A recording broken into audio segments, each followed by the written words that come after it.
আসসালামু আলাইকুম রহমতুল্লাহি বারাকাতু। আশা করি সবাই ভালো আছেন আপনারা।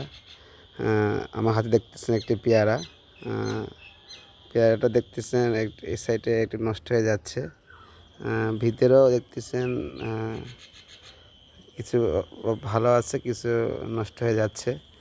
এই পেয়ারাটা এই গাছের, আমার বাসার সামনে এই গাছের পেয়ারা এটা। তো পেয়ারাটা আমি বাসায় ছিলাম না, এটা মানে গাছ থেকে পড়ে গিয়ে মাটিতে ছিল।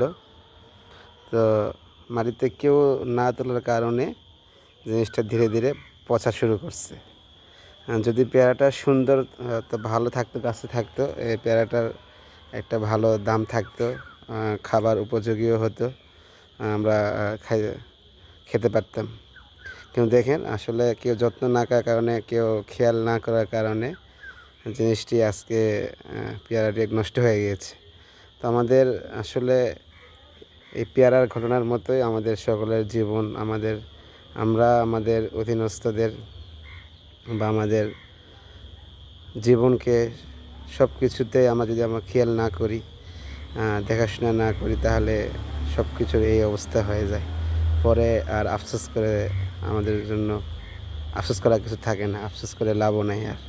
তো আমাদেরকে কিছু নষ্ট হওয়ার আগেই এরকম মানে সব কিছু খেয়াল করা দরকার।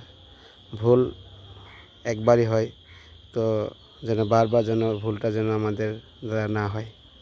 তো সবাই আমাদের এই পেজে অবশ্যই আমাদের ইউটিউব চ্যানেলে সাবস্ক্রাইব করবেন, আর অবশ্যই আমাদের পাশে থাকবেন। আসসালামু আলাইকুম রহমতুল্লাহি বারাকাতুহু।